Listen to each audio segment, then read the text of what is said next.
दोषं सर्वगदेवं हितदर्शकं च श्रीजैन सिद्धांत प्रवेशिकेयम् विरच्यते स्वल्पधियां हिताय।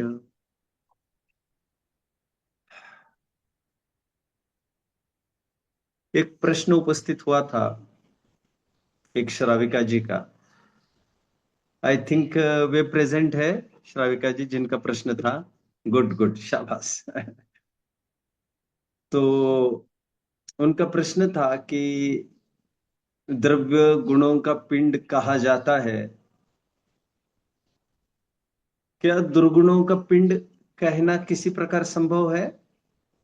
उनके प्रश्न को मैं थोड़ा पर्पजली अल्टर करके मेरी कन्वीनियंस से मैं प्रेजेंट कर रहा हूं, जो टेक्निकली मुझे प्रूव करना है और टेक्निकली राइट भी है। Before starting, let me share a fact with you. जब जिनवानी का हम ऊपरी ऊपरी अध्ययन करने लगते हैं तो खुशी तो होती ही है।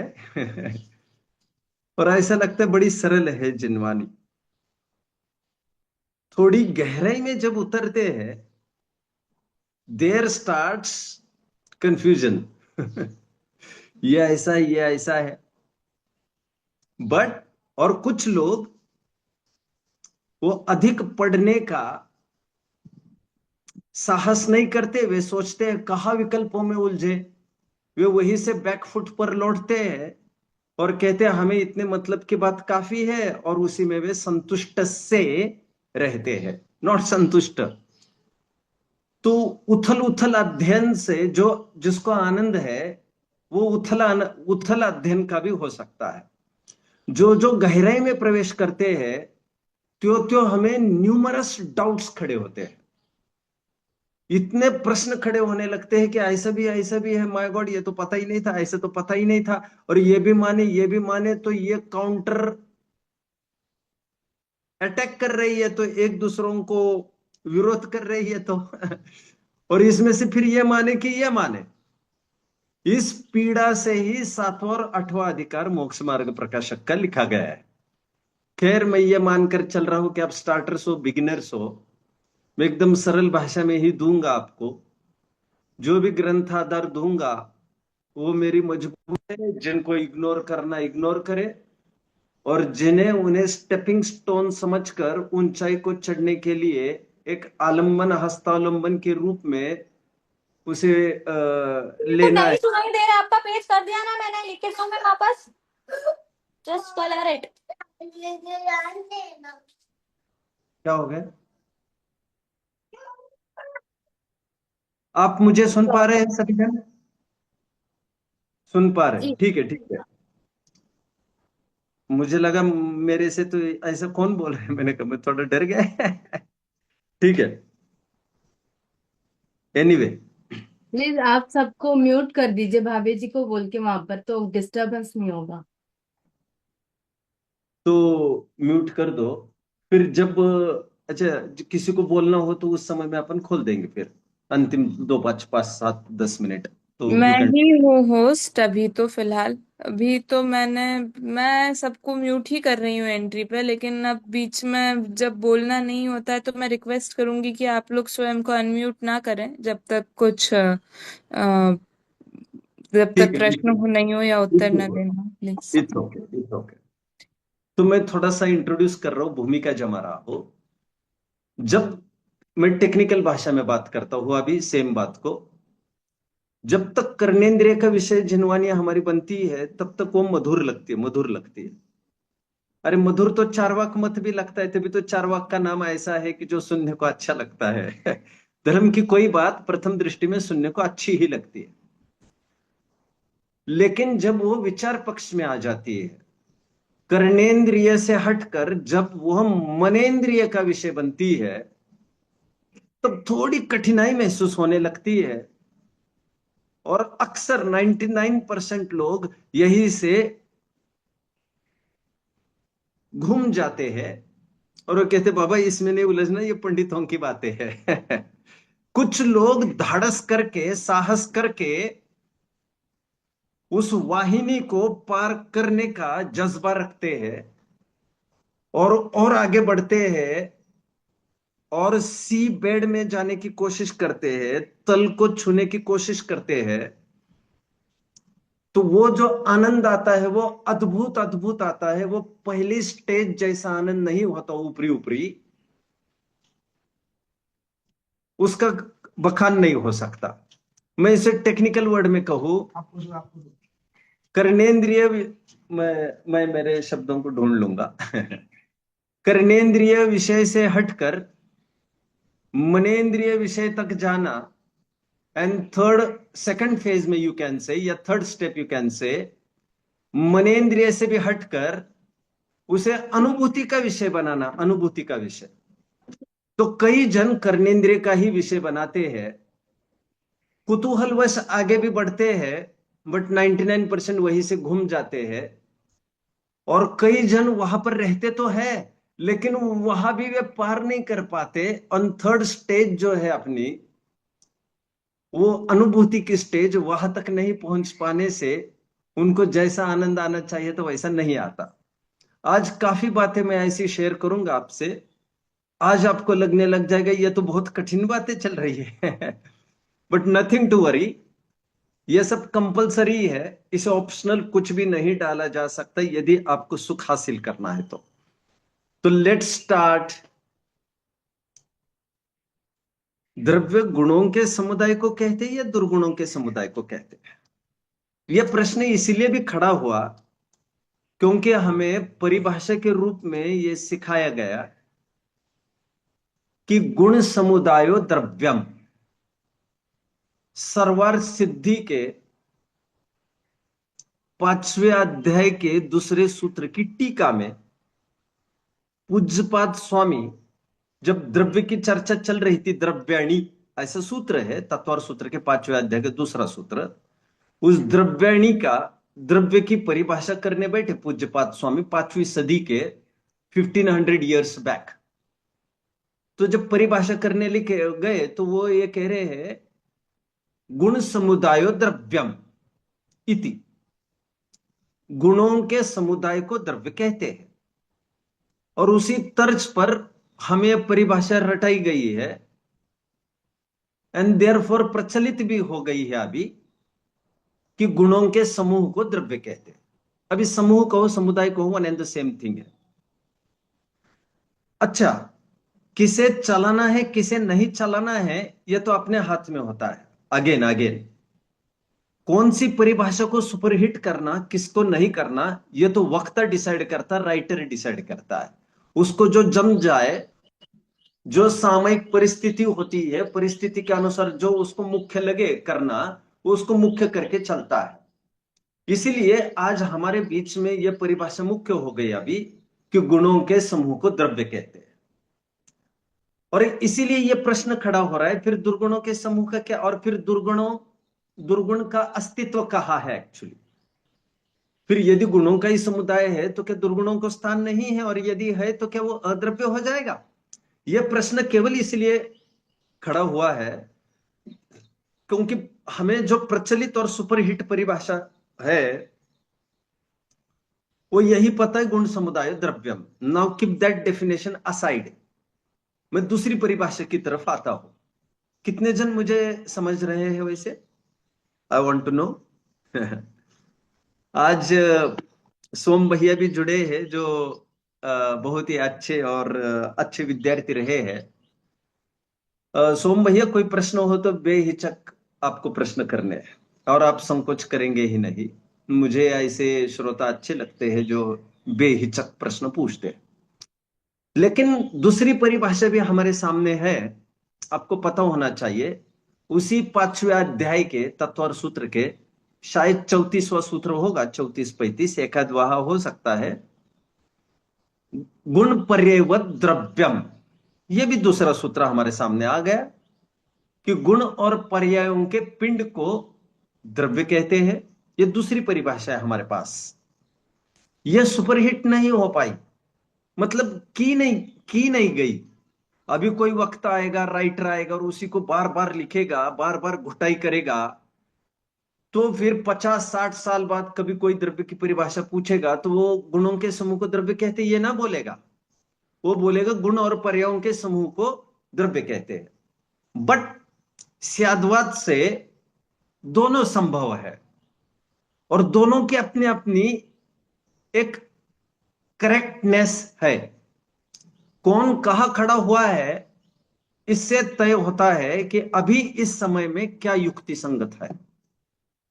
मैंने कई दफे कहा है, यदि किसी को पूछे ये रोड कहां जाता है, तो किसी ने यह कहा यह आगरा को जाता है, लेकिन उसी आदमी को किसी दूसरे व्यक्ति ने पूछा ये रोड कहां जाता है, तो उसने कहा ये रोड दिल्ली की ओर जाता है। It depends on where you are facing. And third, यदि उसी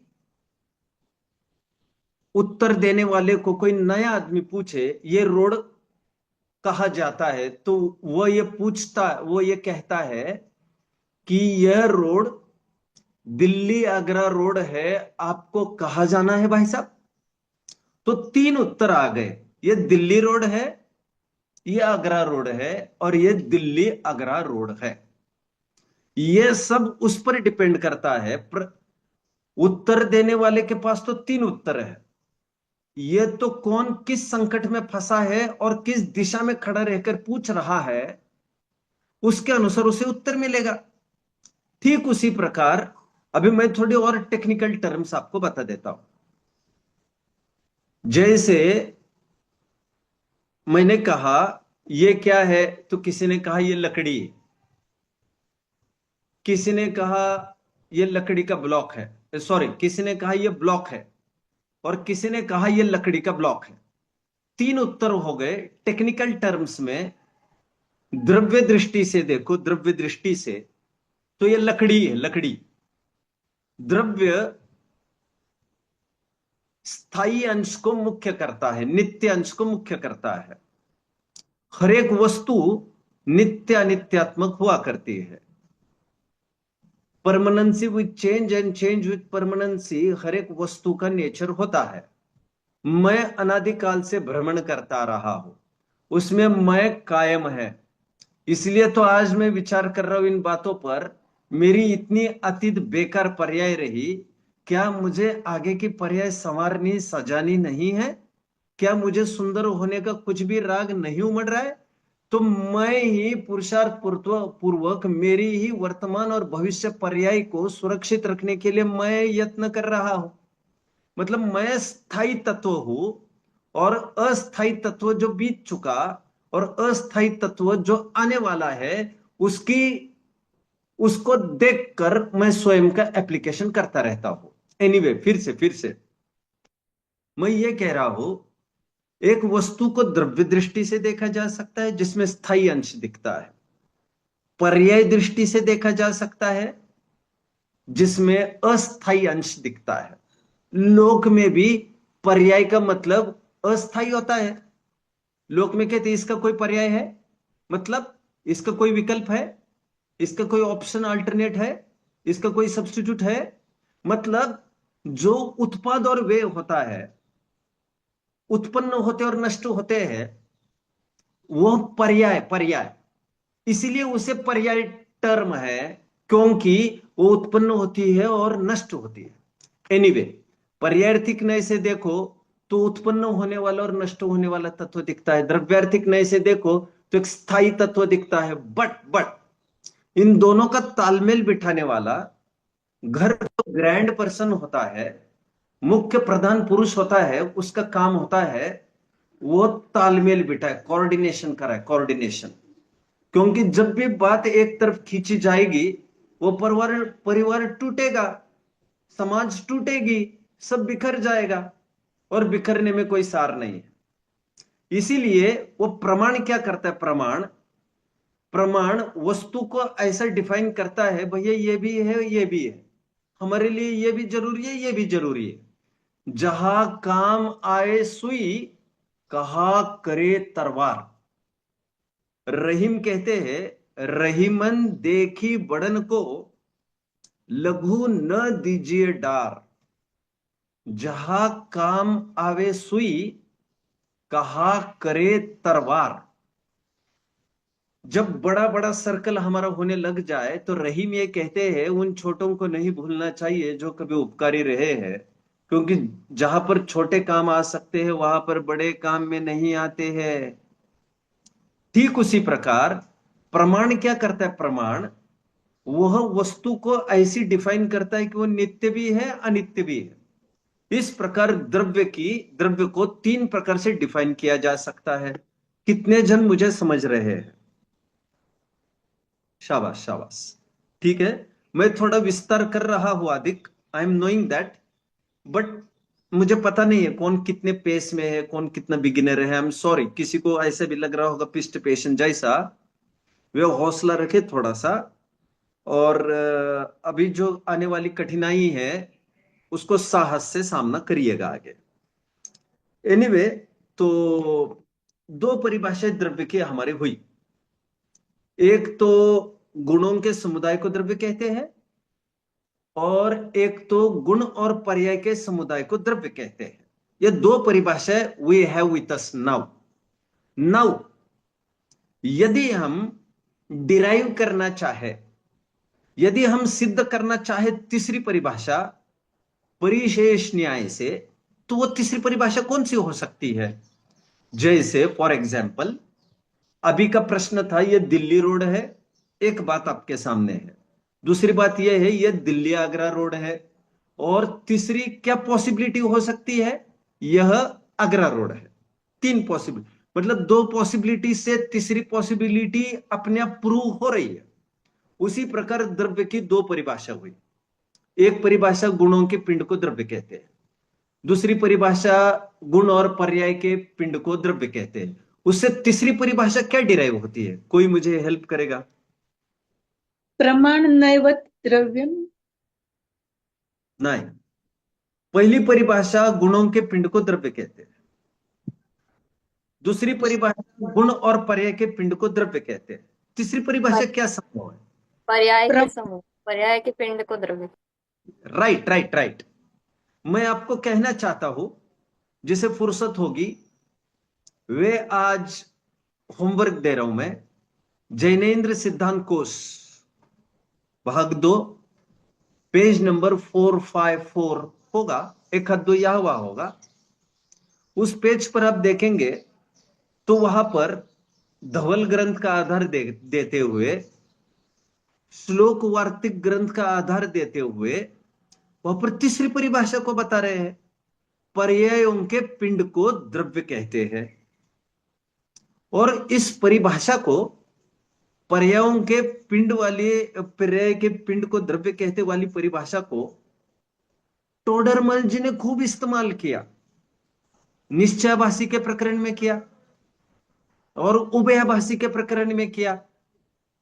टोडरमल जी कहते हैं द्रव्य देख लेना चाहिए 195, 197, 199 पेज पर जरूर मिलेगा आपको निश्चयाभासी के प्रकरण में। टोडरमल जी कहते हैं द्रव्य तो शुद्ध अशुद्ध पर्यायों का पिंड है। अरे भाई, आप तो गुण की बात ही नहीं कर रहे, ना केवल गुण की बात कर रहे हैं और ना पर्यायों के साथ भी गुण की बात कर रहे हैं।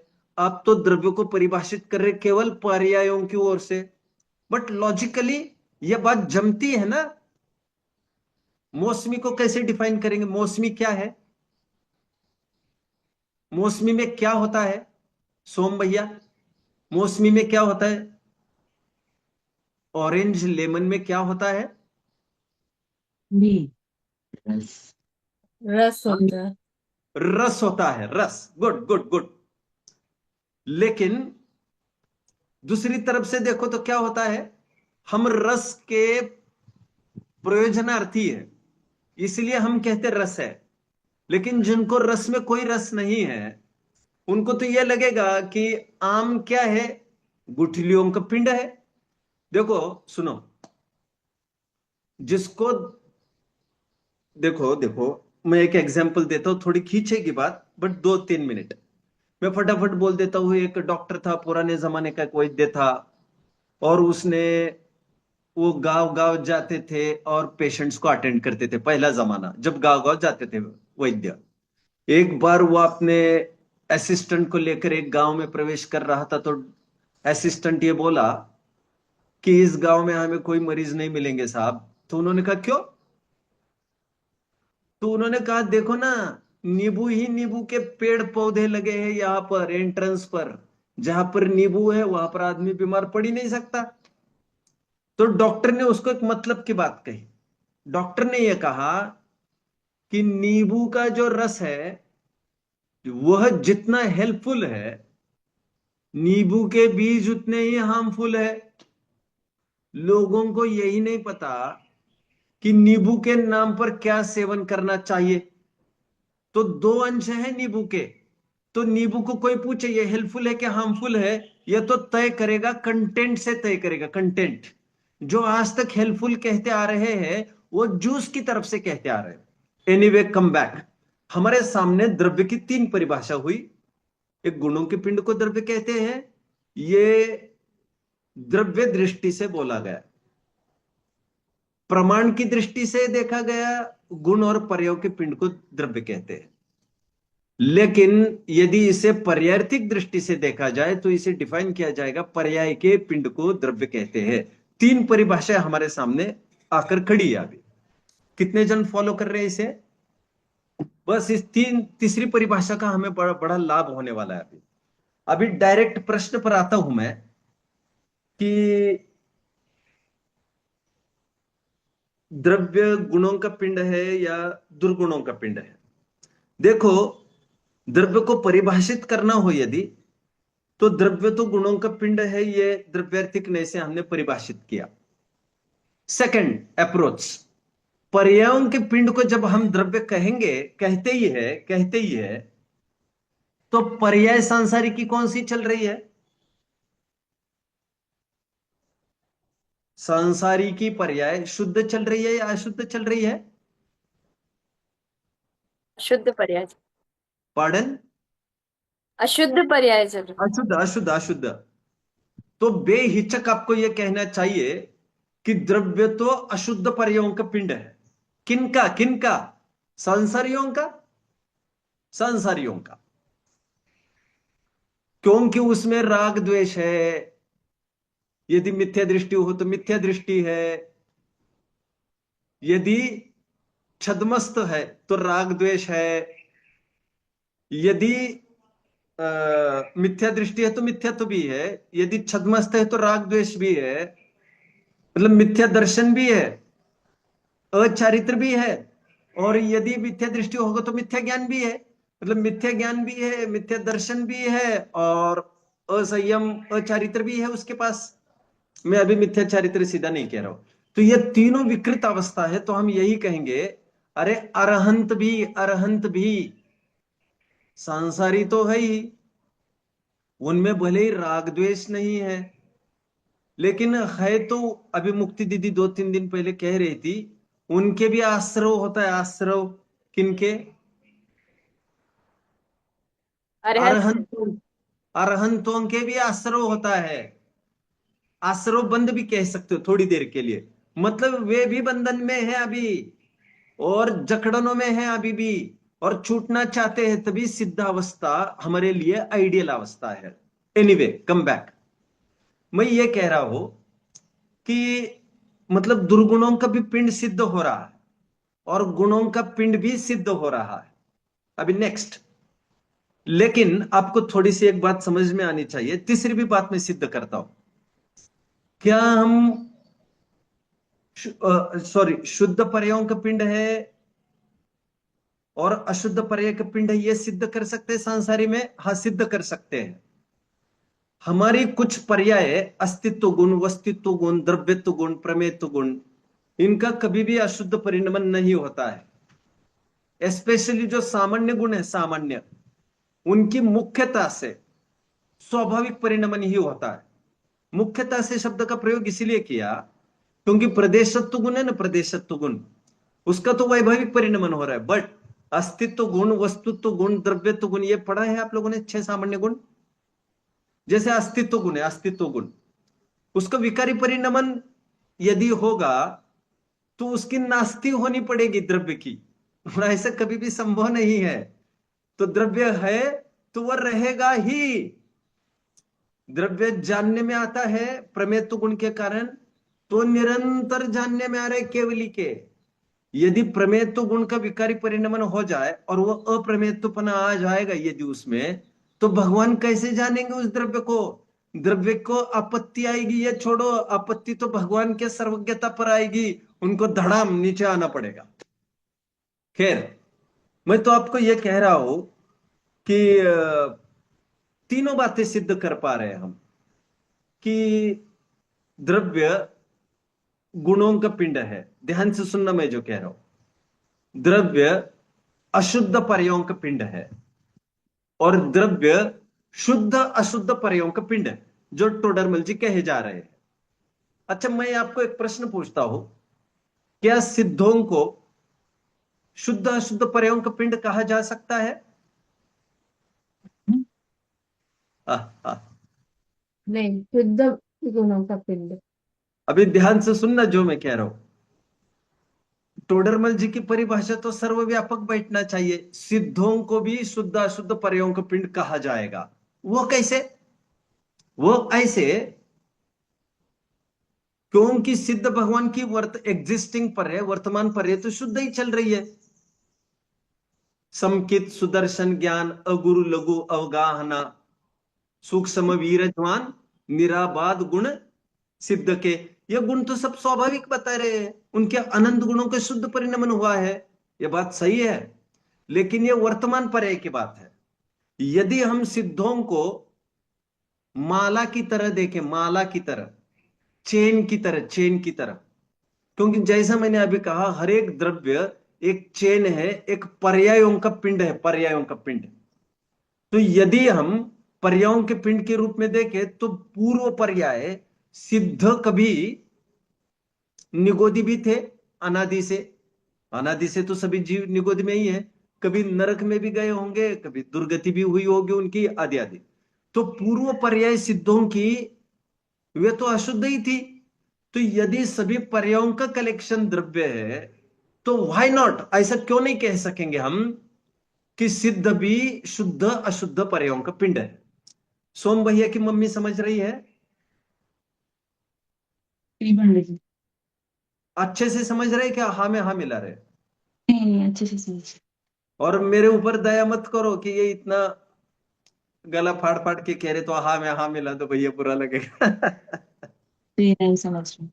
हाँ ठीक है, ठीक है। जैसे आपने बताया था मुनियों के भी शुद्ध शुद्ध भाव होते हैं, वैसे मैं तो दूसरी रा- बात कह रहा हूं, अभी मैं तो दूसरी हाँ, बात कह रहा हूं। सिद्ध सिद्धों की होती है, हाँ। मुनियों को जो शुद्ध अशुद्ध पर्याय होती है, वो वर्तमान पर्याय हो रही है, शुद्ध और अशुद्ध। जी जी। वर्तमान में उनका राग द्वेष है कि नहीं मुनियों के? जितना राग द्वेष है, आहार करने का भाव, विहार करने का भाव। आहार करने का भाव अच्छा है कि बुरा है? अच्छा बुरा है कि है, बुरा है? बुरा। वो जीने के लिए खाना है, मानता है, खाना है। ये मैं मानता हूं कि वे ऐसा समिति पूर्वक करते हैं, मैं मानता हूं। बट भगवती आराधना में लिखा है, हे मुने, जले मुर्दे जैसा तेरे शरीर को लेकर घर घर तुम भीख मांगते हो, क्या तुम्हें शर्म नहीं आती? तुम नीचे हाथ करके खड़े रहते हो, तब क्या तुम्हें शर्म नहीं आती? मतलब ये भी हमारे लिए डिग्निटी का नहीं विषय, डिग्निटी का विषय नहीं है। हमारी ग्लोरी, हमारा वैभव इसमें है कि हम सिद्ध लोक में जाकर विराजमान हुए, जहां पर पेट ही ना रहे। ये भी पराधीनता है ना। तो मुनियों के भी शुद्ध पर्याय है, अशुद्ध दोनों पर्याय। जितनी वितरागता है वो शुद्ध पर्याय, जितना राग द्वेष है वो अशुद्ध पर्याय। बट सिद्धों के अभी वर्तमान में कोई अशुद्ध पर्याय नहीं है। शुद्धता का नाम सिद्धावस्था है, परंतु उनकी पूर्व में अशुद्ध अवस्था रही थी। तो हम उस चेन को पकड़ कर कह रहे शुद्ध अशुद्ध पर्यायों का पिंड तो सिद्ध भी है। लेकिन वहां पर वे जो पूर्व की पर्याय है, वे शक्ति रूप विद्यमान है, प्रगट रूप विद्यमान नहीं है। ध्यान रखना, ध्यान रखना। समझ में नहीं आ रहा हो तो पूछो, पूछो, कुछ भी पूछो, नहीं तो मुक्ति दीदी आगे पीछे समझाई देगी। जो पर्याय होती है वो उसे कहते, जो प्रकट होती है, व्यक्त होती है। जो पर्याय बीत गई, अभी उसे पर्याय संज्ञा नहीं होती है, क्योंकि गुण और पर्याय के पिंड को द्रव्य कहा है किसी अपेक्षा से। तो फिर पर्याय पर्याय रहेगी तो फिर गुण कहाँ रहेंगे फिर? तो जो गुण बीत चुके हैं उनको गुण कहा जाता है फिर, क्योंकि आपने सुना होगा वो ध्रुव रूप हो जाती है फिर। शक्ति रूप तो वो पर्याय विद्यमान है अभी, बट व्यक्त रूप वो पर्याय विद्यमान नहीं है। कितने जन समझ रहे हैं मेरी बात को? फिर से रिपीट करेंगे, सोम भैया रिपीट करेंगे मेरी बात को, बोलो।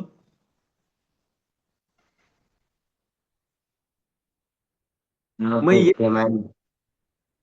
मैं ये कह रहा हूं, जो क्रोध मैंने कल किया था वो पर्याय बीत गई हम कहते हैं, लेकिन जब हम कहते हैं द्रव्य तो पर्यायों का पिंड है, तो उसमें तो पर्याय है, अभी ऐसे दिखा रहा है वो। बट वो जो पर्याय बीत गई वो पर्याय रूप नहीं है अभी, इसलिए टेक्निकली मतलब एक प्रकार से उसे पर्याय संज्ञा नहीं मिलेगी अभी। जो पर्याय संज्ञा है वो केवल व्यक्त, वर्तमान एग्जिस्टिंग जो पर्याय है व्यक्त प्रकट, तो उसी को पर्याय कहने का प्रचलन है। जो पर्याय बीत चुकी है, जो पर्याय आने वाली है, वो शक्ति रूप विद्यमान है, व्यक्त रूप नहीं। पोटेंसी रूप विद्यमान है, एग्जीक्यूशन रूप नहीं। इसलिए उन पर्याय को ध्रुव अथवा गुण ऐसा टर्म मिलता है। तो इसको देखने के दो नजरिए हैं। आगामी और अतीत पर्याय को हम गुण भी कह सकते हैं, क्योंकि वे प्रगट पर्याय तो नहीं है। और शक्ति रूप भले ही वे पर्याय रूप यदि है, और भगवान केवल ये हमारी कल के पर्याय देख ही रहे, मतलब अभी भी वे शक्ति रूप विद्यमान है। इस न्याय से हम द्रव्य को पर्यायों का पिंड भी कह सकते हैं। कितने जन समझ रहे हैं मुझे? थोड़ा बाहरी जा रहे, बाहरी जा रहे, घबराओ मत, घबराओ मत।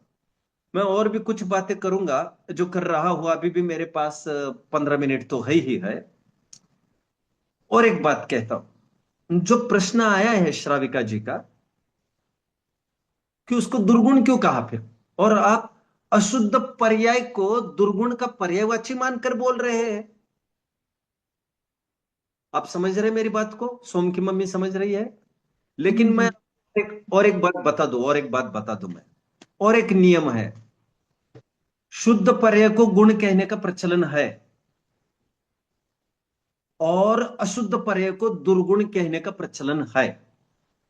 फॉर एग्जाम्पल मैं केले लाने के लिए ठेले पर गया, और वहां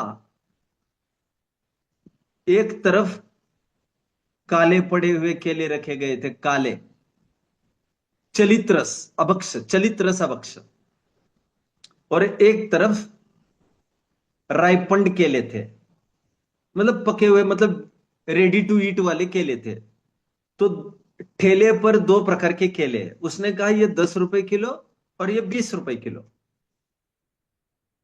तो हमने कहा भैया ये जो 20 रुपए किलो है वो 10 रुपए से दे दो ना। तो उन्होंने कहा नहीं होगा। उसने कहा एक काम करो, आपको 10 रुपए के लेने हैं तो आप ये ले लो, बोले ये काले। तो उसने, सामने वाला उकसा कर ये कहता है, कस्टमर ये कह सकता, क्या क्या कहता है कस्टमर, क्या कह सकता है? अरे तो ये कोई, खराब है। वो ये कह सकता है झुंझला कर, ये कोई केले थोड़ी है। क्या कहा मैंने? ये कोई ये केले तो थोड़ी है, केले नहीं। अरे केले नहीं है तो फिर और क्या है? क्या सेब पपीता आदि थोड़ी है ये है तो केले ही। लेकिन केले का जो अशुद्ध परिणमन होता है उसे केला कहने से इनकार किया जाता है, और जो केले का अच्छा परिणमन है उसे केला कहने में आता है। ठीक उसी प्रकार जब गुणों की पर्याय शुद्ध रूप परिणमित होती है तो उस शुद्ध पर्याय को गुण कहने में आता है, और गुणों की पर्याय जब अशुद्ध रूप परिणमित होती है तो उसे दुर्गुण कहने में आता है। तो सोम भैया की मम्मी समझ रही है? जी जी समझ रहे। अगेन अगेन चलो प्रश्न पूछता हूं आपको, मुझे उत्तर दीजिए आप। अरहंतों के कितने गुण हैं जी? सोम भैया की मम्मी, अरहंतों के कितने गुण हैं? अंतरंग गुण कितने हैं? अंतरंग सोम भैया आप बताइए, 46। अंतरंग गुण कितने हैं? अंतरंग निश्चय से। 14। आत्मिक गुण कितने हैं? आत्मिक अनंत। 46 में से अंतरंग गुण कितने हैं? मैं ये प्रश्न पूछ रहा हूं आपको। 46 गुण आपने सही उत्तर दिया, अरहंतों के 46 गुण, राइट। उन 46 गुण में से आत्मिक गुण कितने? 4 स्वामी, है। हाँ 4 अनंत चतुष्टय। ये कौन बोला? ये दूसरा जी कोई बोला? नहीं कोई बात जी, मैं बोल रहे नहीं, मैंने बताया अनंत हाँ चतुष्टय, दर्शन ज्ञान चारित्र वीर, ये ठीक 4 ठीक है, गुण अनंत के हैं। राइट। अभी मुझे आप ही उत्तर देना, जो उत्तर दे रहे थे उन्हीं को मैं पूछता हूं। हाँ जी 46 गुण में से अनंत ज्ञान, अनंत दर्शन, अनंत सुख, अनंत वीर्य, ये अरहंत के गुण है, राइट। हाँ जी। मेरा फिर प्रश्न है आपसे, ये गुण है कि पर्याय है? क्या मांझरा है? आपका क्या उत्तर है इसमें? ये पर्याय है। और आप तो गुण कहे जा रहे हो उसको।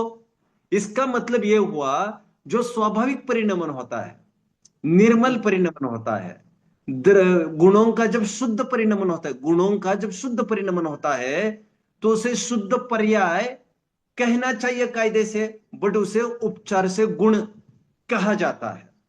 और जब गुणों का विकारी परिणमन होता है, विपरीत और अशुद्ध परिणमन होता है, तो उसे दुर्गुण कहा जाता है। हालांकि गुण की अशुद्ध पर्याय ही दुर्गुण कहलाती है।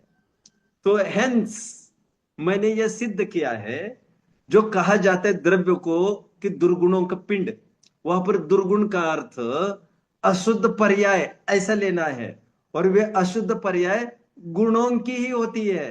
तो उसी समय में द्रव्य को द्रव्य दृष्टि से गुणों का पिंड कहा जाता है, और पर्याय दृष्टि से यदि वह छद्मस्त है, निचली भूमिका वाला है, मतलब अशुद्ध पर्याय वाला है, तो उसे अशुद्ध पर्यायों का पिंड कहा जाता है, दुर्गुणों का पिंड कहा जाता है। मतलब द्रव्य को गुणों का पिंड कहो अथवा दुर्गुणों का पिंड कहो, कुछ भी चलेगा, कुछ भी चलेगा। लेकिन दुर्गुणों का पिंड किसको कहा जाएगा? जिसकी अशुद्ध पर्याय। जिसकी पर्याय अभी अशुद्ध चल रही है। समझ रहे मेरी बात को?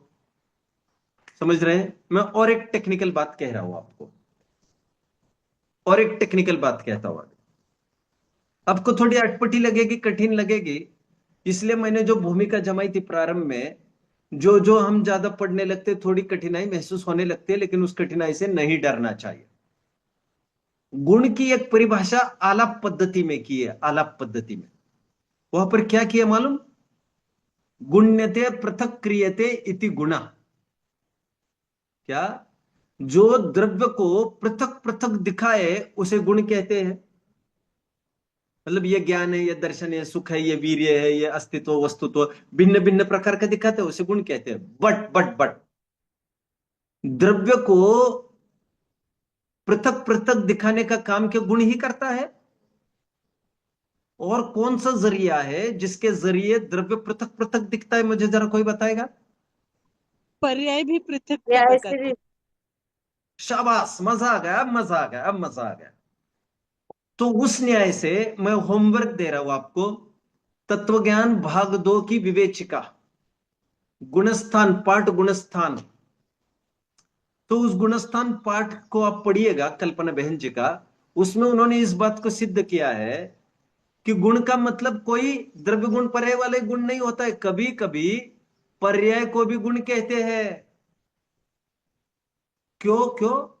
और वो पर्याय शुद्ध हो तो अशुद्ध हो। अभी जो अपेक्षा खोल रहा था, उस शुद्ध पर्याय को गुण कहते हैं वाली अपेक्षा थी।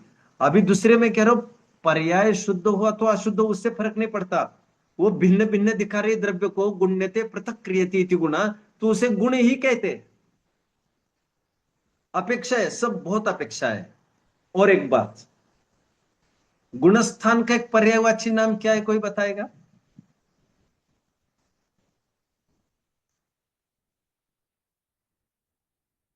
आपने पढ़ा होगा गुणस्थान मार्गणा स्थान को, संक्षेप, ओग, ऐसे नाम है। भावों का स्थान भी कहते हैं, भाव परिणामों का। नहीं, पर्यायवाची नाम बोल रहा हूं, पर्यायवाची नाम। खैर सुनो, गुणस्थान का पर्यायवाची नाम नेमिचंद सिद्धांत चक्रवर्ती ने क्या दिया है मालूम? गुण, गुण। अरे भैया, गुणस्थान बोलो ना, आप गुण क्यों बोल रहे हो? मतलब 14 गुण है ये कहा जाएगा, तो वहां पर गुण का अर्थ पर्याय लेना है, पर्याय। कितने जन फॉलो कर रहे हैं मुझे? अपेक्षा ट्रिमेंडस है, ट्रिमेंडस।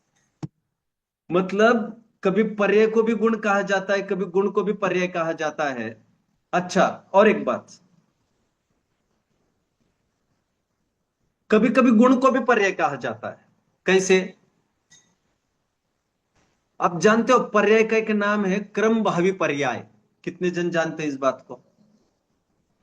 और गुण का एक नाम है सहभावी पर्याय। हाँ, सहभावी पर्याय। समय सार की तीसरी गाथा की टीका में अमृतचंद्र स्वामी जी कहते हैं, हर एक द्रव्य विरुद्ध तथा अविरुद्ध कार्य के द्वारा विश्व का उपकार करते हैं। भैया, विरुद्ध कार्य और अविरुद्ध कार्य कौन सा है? वे गुण को भी कार्य कह रहे, कार्य। क्योंकि गुण पर्यायर्थिक नय का विषय होता है भेद दृष्टि से देखा जाए तो। और भेद सो व्यवहार, ये बहुत कठिन पड़ गया आपको, बहुत कठिन हो गया। बट मैं अपना कंप्लीट एनालिसिस कर रहा हूं, जिसको जितना पल्ले पड़े ठीक है, नहीं पड़े मैं तो कंप्लीट एनालिसिस कर रहा हूं आज। आखिर द्रव्य को दुर्गुणों का पिंड कहा जा सकता है क्या? कि द्रव्य गुणों का ही पिंड है।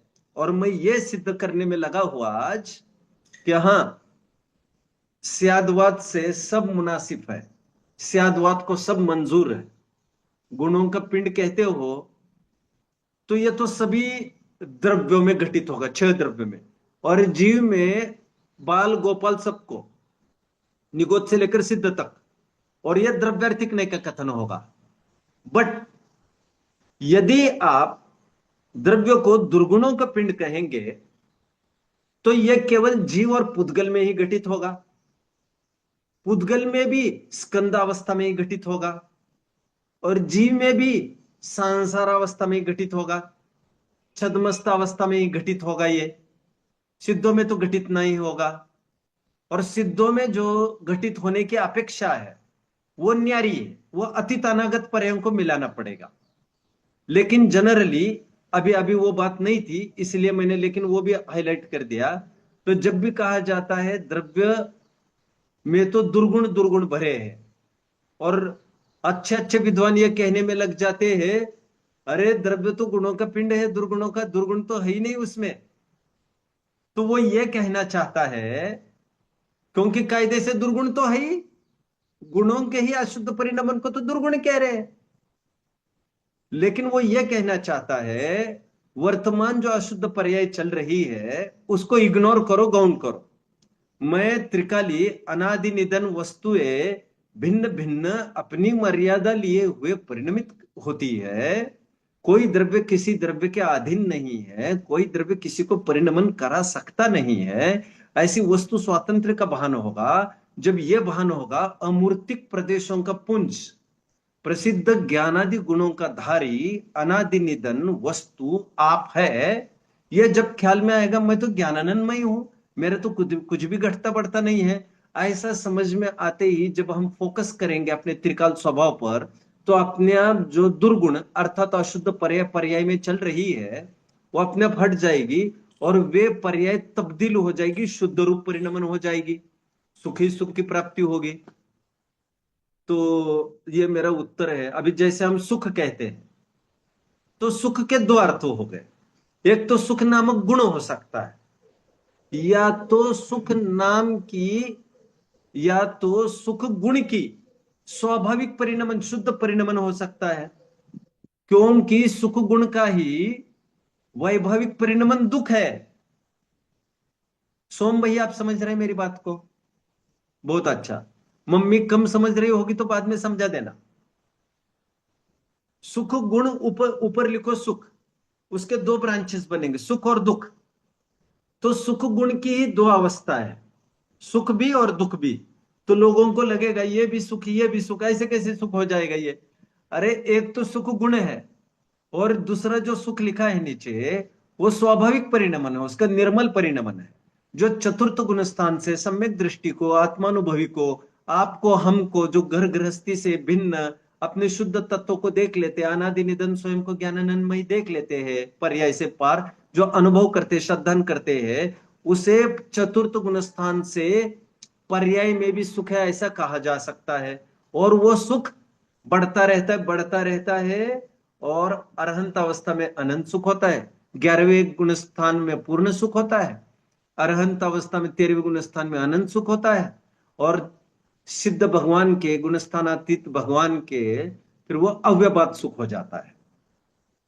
तो यह सुख जो घटबढ़ चल रही है, इसे भी सुखी कह रहे हैं। यह घटबढ़ तो ऑब्वियसली पर्याय में है, और एक गुण है सुख गुण, जिसका परिणमन यह चल रहा है, दुख भी उसी का परिणमन है, पूर्ण सुख, आनंद सुख, अव्यबाधत, वो भी उसी का परिणमन है, हीन अधिक विकास रूप। तो एक सुख गुण होता है, और एक उसकी एक सुख है, वो उसकी पर्याय कही जाती है, और दुख भी सुख की ही पर्याय है। जैसे गुण और दुर्गुण एकदम विरुद्ध है, सुख और दुख एकदम विरुद्ध है, लेकिन यही कहा जाएगा दुख भी सुख गुण की विकारी पर्याय है, अशुद्ध पर्याय है। तो निष्कर्ष क्या निकला? द्रव्य गुणों का पिंड है या दुर्गुणों का पिंड? क्या निष्कर्ष निकला? स्यादवाद से देखिए तो, द्रव्य दृष्टि से देखिए तो द्रव्य तो गुणों का ही पिंड है, लेकिन पर्याय से देखिए तो अभी दुर्गुण ही दुर्गुण है हमारे, पामर बन रहे हैं। टोडरमल जी की भाषा में आप प्रत्यक्ष संसारी है, राग द्वेष रूप परिणमन हो रहा है रात दिन, लेकिन हमें फोकस किस पर करना है अभी? गुण पर करना है कि विकारी पर्याय पर? फोकस तो दोनों पर करना है हमें, मतलब विकारी, लेकिन यहां पर फोकस मतलब जानना दोनों को है, हमारी एबिलिटी को, हमारी पोटेंसी सामर्थ्य को, और हमारी वीकनेस को, दोनों को जानना है। बट वीकनेस को जानकर करना क्या है? जो हमारी एबिलिटी है। फोकस मतलब, अभी यहां पर फोकस का मतलब श्रद्धान, ऐसा मैं हूं ऐसा मानना है, तो वर्तमान की जो पर्याय है, अशुद्ध अवस्था है, वो भी निर्विकारी हो जाएगी। तो जब हाथी चले बाजार, कुत्ते भौंके हजार, हमारा काम इन ईर्ष्यालु, निंदालु, निंदकों के बीच में करना है यदि हमें, तो उनकी तरफ देख देख कर नहीं होता।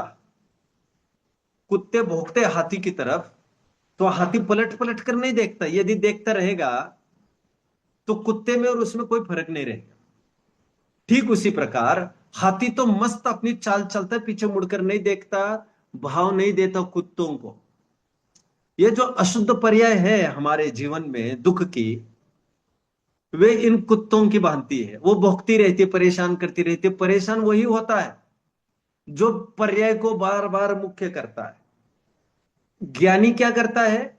उन पर्याय को देखता तो है, समझता तो है, अनुभव भी करता है, और दुख का भी वेदन तो कर ही रहा है उन अशुद्ध पर्यायों को लेकर, लेकिन सजग होकर वो उसके कारण की मीमांसा करता है, और ये जानता है मैंने पर लक्ष्य किया इसलिए अशुद्ध पर्याय हुई, अभी मुझे स्वयं को आत्मा अनुभवना है। तो ये जो हाथी अपनी मस्तानी चाल चलता है, कुत्ते अपने आप भौंकना बंद होते हैं, अपने आप यह अशुद्ध पर्याय खत्म होती है, दुर्गुण खत्म होते हैं, और गुणों का पिंड जो द्रव्य है, वो द्रव्य दृष्टि से तो लागू होता ही है, फिर सिद्ध अवस्था में भी यही कहा जाएगा कि वो तो गुणों का ही पिंड है। तो द्रव्य से भी गुणों का पिंड है, पर्याय से भी गुणों का पिंड है, पर्याय से कहो तो सम्यक पर्यायों का पिंड है, ऐसा भी कहा जाएगा। सिद्धों को न्यारी न्यारी परिभाषा, और अभी अभी एक बता चुका, शुद्ध अशुद्ध पर्यायों का पिंड भी कह ही सकते हैं। ये सभी अपेक्षाएं बराबर लगा लेना, समझ लेना। कोई प्रश्न हो तो पूछ सकते हैं, मेरे पास 1 मिनट है।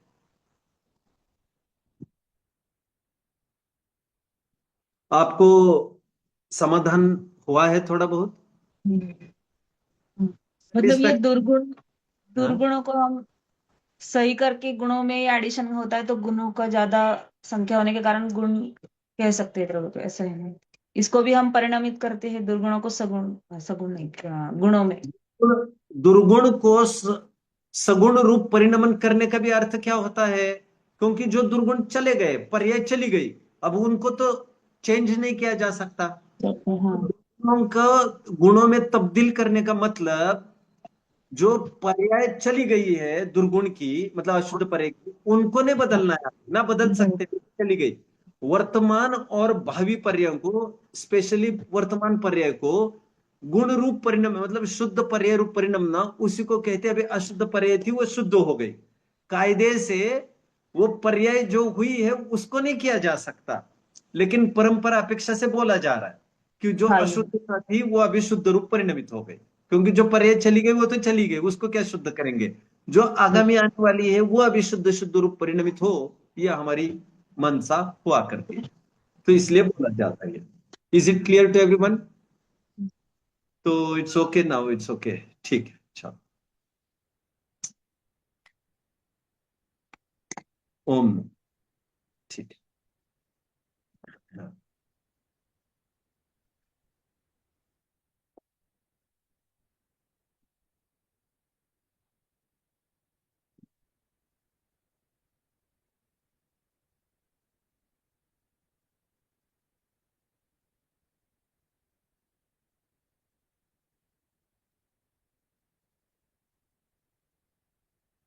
रूपल, सुनो।